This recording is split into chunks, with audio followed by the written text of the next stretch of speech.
नाज़रीन अस्सलाम वालेकुम, मैं हूँ इमरान वसीम। नाज़रीन, chief justice of Pakistan justice Umar Ata Bandial की सियासत में दबंग एंट्री।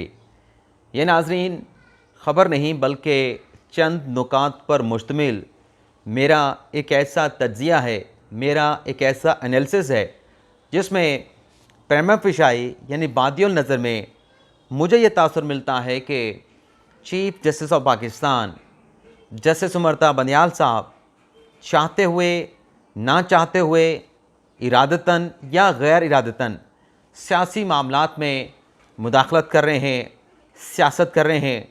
ये जो नुकात हैं मेरे तज़िये के हवाले से, जिससे मुझे ये तासुर मिलता है कि सियासी मामलात में मुदाखलत की जा रही है, बल्कि सियासत में ख़ुद को इन्वॉल्व किया जा रहा है।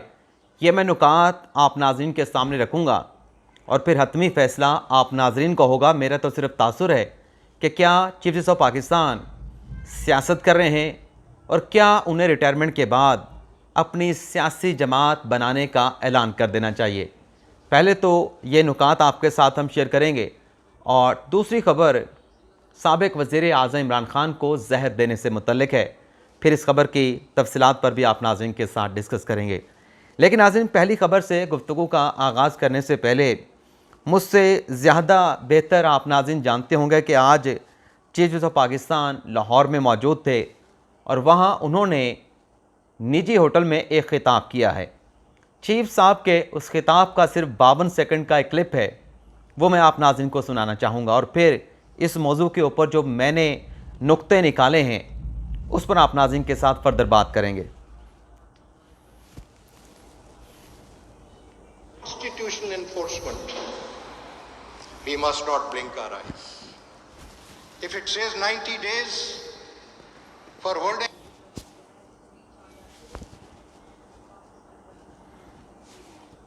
वो स्ट्रीमिंग शुरू हो गई है, बफरिंग शुरू हो गई है। मैं elections, it is our duty to say that. It is not our choice. It is not our choice.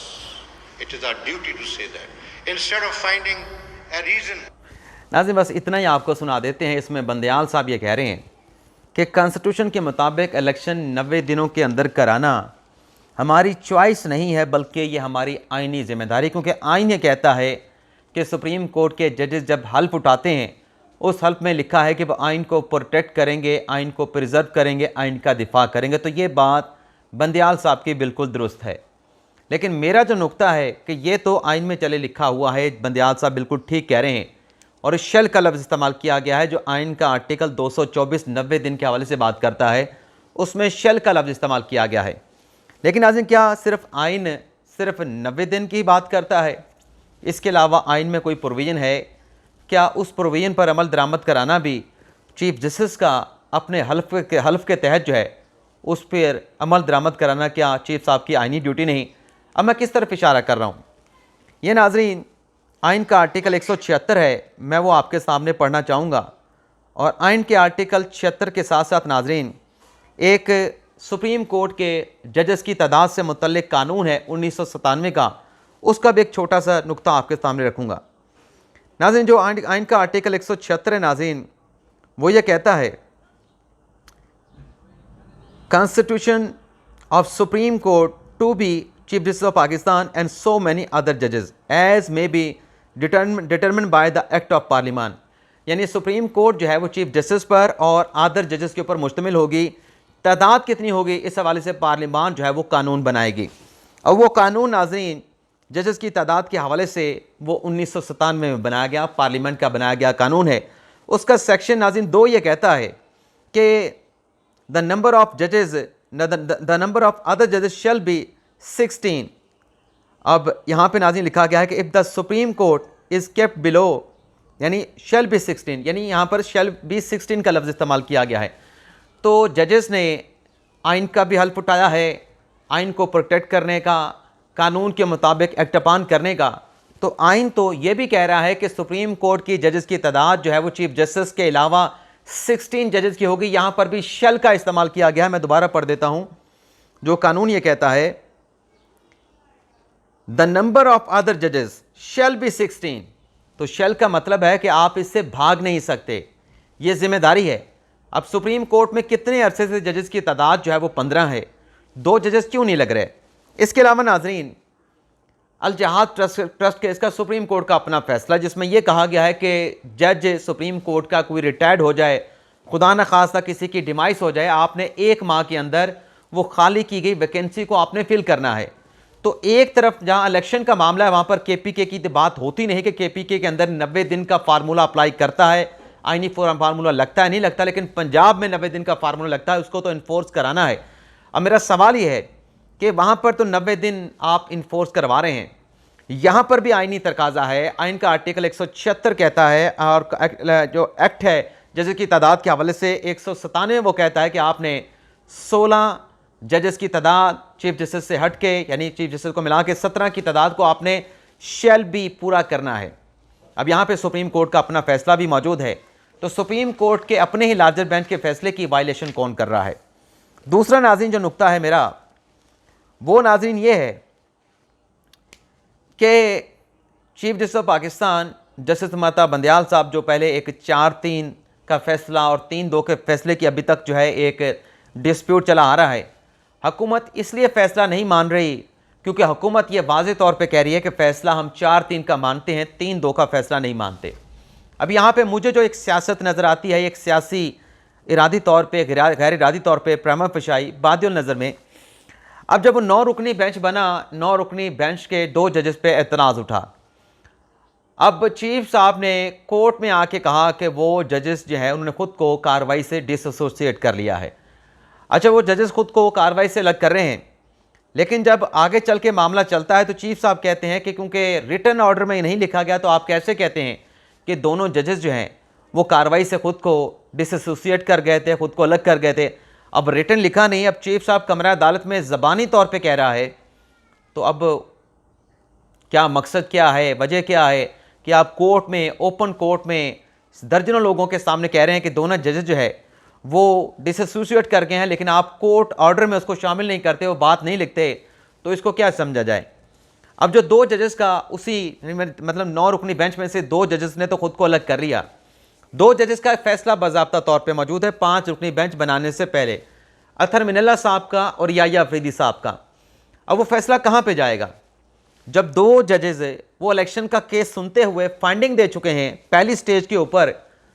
तो फिर सवाल यह है कि वो फाइंडिंग हम कहाँ लेके जाएंगे? उस फाइंडिंग को, वो जो 3-2 का फैसला है, ये 5 रुकनी बेंच का फैसला, उस फाइंडिंग को उसमें क्यों शामिल नहीं किया जा रहा? जब जजेस फैसला देंगे वो किसी ना किसी जगह पे तो आप रखेंगे, किसी शेल्फ में रखेंगे, किसी फैसले के साथ अटैच करेंगे, किसी मुकदमे के साथ अटैच करेंगे। तो यहाँ पर जो कहा जाता है कि हमने दोबारा से बेंच तश्कील दे दिया था, नया बेंच बना था, दोबारा से केस सुना था, तो भाई वो जो 2 जजेस का फैसला है, जब वो फैसला दे रहे थे तो आपने दोबारा से बेंच क्यों बनाया?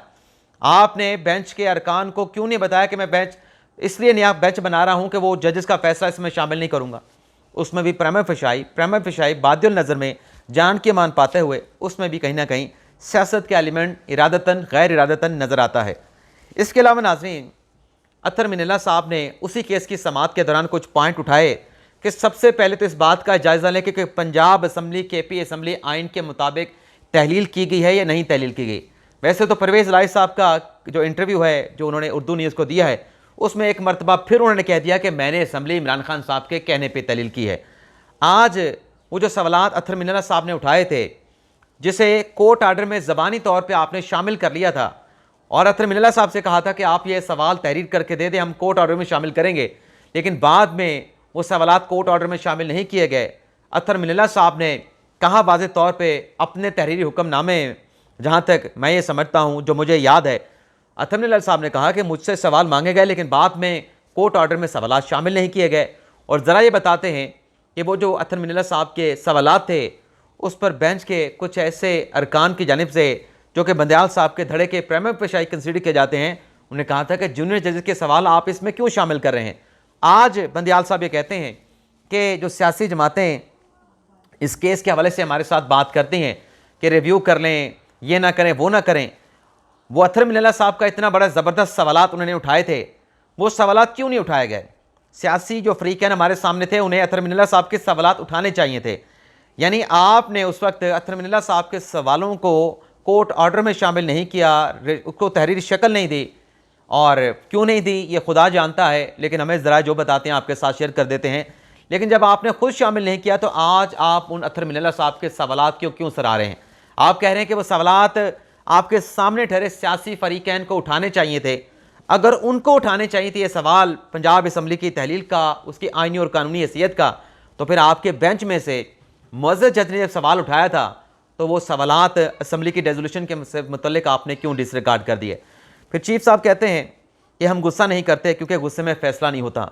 आपने पंजाब KP के मुकदमे की समाअत करते हुए ओपन कोर्ट में कहा कि मैंने मज़दार अली नकवी को साथ बिठा के मैसेज दिया कि मैं इसके आगे खड़ा हूँ, और आपने ये भी कहा कि हमारे भी जज्बात हैं, और आपने उस दिन मज़हर साहब से मुतल्लिक, मज़ाहिर साहब से मुतल्लिक रेफरेंस के हवाले से बहुत बड़ा आपने वहाँ पे रिमार्क्स दिए, ऑब्जर्वेशन दी, और आपने काजी फैसल साहब का भी नाम लिए बगैर जिक्र किया, उनके खिलाफ रेफरेंस पर जजेस को किस करब से, किस पेन से गुजरना पड़ा, तो वो आप खुद भी जज्बाती हुए, आपकी आवाज़ भी भर आई। लेकिन आखिरी समात पे ये कहते हैं, आप कहते हैं कि हम गुस्सा नहीं करते क्योंकि गुस्से में फ़ैसले नहीं होते, और फिर आप ये भी कहते हैं कि हम सियासतदान नहीं, हम सियासतदानों की तरह जवाब नहीं दे सकते। आप कमरे अदालत में बैठ के सियासतदानों को जवाब भी देते हैं कि देखें हम किस तरह बात करते हैं और आप पार्लियामान में किस तरीके से बात करते हैं। और फिर चीफ साहब ने मुज़ाकरा से लाताल्लुकी का इजहार किया कि मुज़ाकरा से हमारा कोई ताल्लुक़ नहीं। भाई मुज़ाकरा से ताल्लुक़ नहीं तो मुज़ाकरात के हवाले से जो पटिशन आई थी कि 1 तारीख को इलेक्शन करवाया जाए, वो पटिशन आप क्यों लेके बैठे हैं? उस पटिशन को आपने क्यों पजीराई दी? उस पटिशन को एतराज़ात लगा के क्यों वापस नहीं कर दिया गया? उस पटिशन के ऊपर फौरी तौर पे नोटिस कैसे हो गए, फौरी तौर पे बेंच कैसे बन गया, हेयरिंग कैसे होगी? ये भी बड़े अहम सवालात हैं, संजीदा नोयत के सवालात हैं। लेकिन नाज़रीन, फिर चीफ साहब ये भी कहते हैं कि अब जो इस मुज़ाकरात वाले केस में संजीदा नोयत के सवालात नाइक साहब ने उठाए हैं या ख्वाजा साद रफ़ीक ने उठाए हैं, ये पहले नहीं उठाए गए कि अगर पंजाब में इलेक्शन हो गया तो छोटे सूबों में तशवीश पाई जाएगी, दूसरे सूबे छोटे एतराज़ उठाएंगे, इलेक्शन को नहीं माना जाएगा, और फिर जब कौमी असम्बली का इलेक्शन होगा वो साफ शफाफ इसलिए नहीं होगा क्योंकि पंजाब और KPK में निगरान नहीं बल्कि इलेक्शन होने के बाद मुंतखब हुकूमतें मौजूद होंगी। चीफ साहब आज ये कहते हैं कि संजीदा सवालात हैं, उस वक्त क्यों नहीं उठाए गए?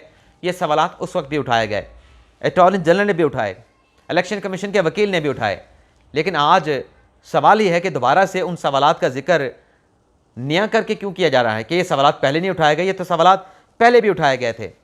अब फिर ये जो 90 डेज़ वाला नाज़िम फार्मूला है कि 90 दिन इलेक्शन ये कहता है, इस पर भी नाज़िम माजरत के साथ इलेक्शन कमीशन का मौक़िफ़ ये है कि आइन के हवाले से जो तमाम आर्टिकल्स हैं 218, 219, 220, 222, 224, इन्हें आइसोलेशन में नहीं एक साथ पढ़ना चाहिए। लेकिन सुप्रीम कोर्ट ये कह रही है, बंदयाल साहब ये कह रहे हैं, बाकी जजेस सुप्रीम कोर्ट के कह रहे हैं कि इसे आइसोलेशन में पढ़ना चाहिए। मेरा सवाल ये है जो आपके सामने रखने जा रहा हूँ कि जब आर्टिकल 63A की तशरीह करना थी तो क्या आपने सिर्फ आर्टिकल 63A को पढ़ा था या उसके साथ कोई और आर्टिकल भी आपने मिलाए थे? आर्टिकल 63A की इबारत बड़ी वाज़ेह थी, लेकिन उसके बावजूद क्या ऐसी वजह थी, क्या ऐसी कोई इंटरप्रिटेशन आपने करना थी कि आपने उसमें आर्टिकल 16, 17 को साथ में मिलाया जो कि सियासी जमातों के बुनियादी हकूक़ के हवाले से है? और इसी तरीके से जब नवाज शरीफ डिस्क्वालीफाई हुए, आर्टिकल 62F का इतला किया गया, मुस्लिम लीग नवाज ने उन्हें अपनी पार्टी का सदर बना दिया, लेकिन उसकी सदारत को, पार्टी सदारत को सुप्रीम कोर्ट में चैलेंज किया गया। तो उस पार्टी सदारत से नवाज शरीफ को फारिग करने के लिए कितने आर्टिकल्स को, आइन के आर्टिकल्स को, और जो सियासी जमातों के हवाले से, सियासी जमातों को रेगुलेट करने के हवाले से इलेक्शन एक्ट है या पॉलिटिकल पार्टीज ऑर्डर है, उसमें से कितने आर्टिकल्स को मिला के नवाज शरीफ को पार्टी सदारत से फारिग किया गया था?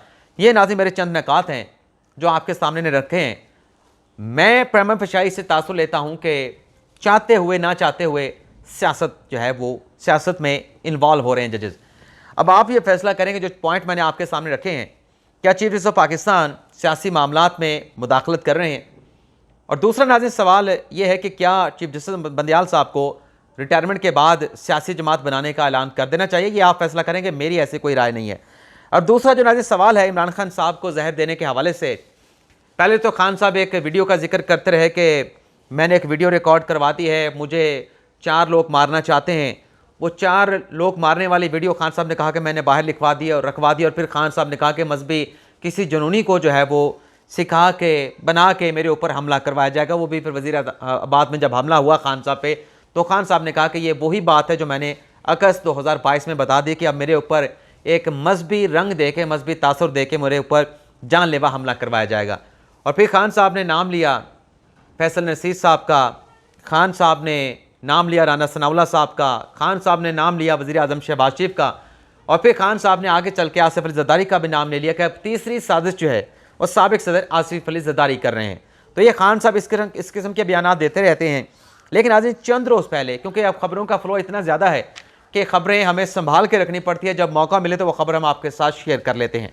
खान साहब ने चंद हफ्ते पहले ये इंकशाफ किया कि मुझे हॉस्पिटल में ड्रिप के ज़रिए जहर मिलाकर मारने की कोशिश की गई। अब ये खान साहब हॉस्पिटल कब गए थे? ज़ाहिर सी बात है जब गए होंगे तभी ड्रिप में जहर मिला के देने की खान साहब को कोशिश की होगी। तो वज़ीराबाद में हमले के बाद खान साहब शौकत खानम मेमोरियल हॉस्पिटल गए थे, जो खान साहब ने खुद बनाया चैरिटी के लिए, वहाँ पे लोगों को कैंसर का मुफ्त इलाज फराहम करने के लिए। तो खान साहब बता रहे थे कि वहाँ हॉस्पिटल में मुझे ड्रिप में जहर मिला के देने की कोशिश की गई। तो राना सनाउल्लाह का नाम तो बाद में लें, फैसल नसीर साहब का नाम बाद में लें, शहबाज शरीफ का नाम बाद में लें, ज़रदारी का नाम बाद में लें, किसी और पे इल्ज़ाम बाद में लगाएं। पहले तो अपने शौकत खान मेमोरियल हॉस्पिटल के जो सरबराह हैं, जो आपकी वहाँ पे ट्रीटमेंट डॉक्टर्स करते रहे, जो मेडिकल टीम करते रहे, आप तहकीकात कराएं, अब पता चलाएं कि वो जहर देने वाला बंदा कौन था। वो तो बड़ी आसानी के साथ ट्रेस किया जा सकता है। आप जब इतना बड़ा इंकशाफ कर रहे हैं कि आपके अपने बनाए गए हॉस्पिटल में आपके अपने लोगों के जो मेडिकल टीम, क्योंकि आप तो अभी भी मतलब जो उसका बोर्ड है कैंसर हॉस्पिटल का शौकत खानम का, उसमें आप नुमायाँ हैसियत रखते हैं, बल्कि आप फैसला साजी का मुकम्मल अख्तियार रखते हैं। तो आप तहकीकात करवा लें, आपके पास CCTV फुटेज होगी, कैमरे वहाँ पे लगे होंगे, वो सब कुछ दूध का दूध पानी का पानी हो जाएगा। तो बजाय इसके कि आप इधर उधर उंगलियाँ उठाएं, इधर उधर लोगों पे सवालात उठाएं, ये जो बंदा है जो आपको जहर देने के ड्रिप में मिलाने की कोशिश कर रहा था, इसको पकड़ लें, इसको ट्रेस आउट कर लें, तो मेरे ख्याल से दूध का दूध पानी भी हो जाएगा, और वो बंदा किसके कहने पर सब कुछ कर रहा था तो ये भी सब पता चल जाएगा। तो मेरे ख्याल से महज वो इल्ज़ामात लगाने के बजाय अगर खान साहब कोई अमली काम करें अपने इस इंकशाफ के हवाले से, तो मेरे ख्याल से ज़्यादा मुनासिब रहेगा। तो ये था नाज़रीन हमारा आज का व्लॉग। आपसे इजाज़त चाहते हैं। अल्लाह ताला हम सब का, हमें नासिर अपनी दुआ में याद रखिएगा। अल्लाह हाफ़िज़।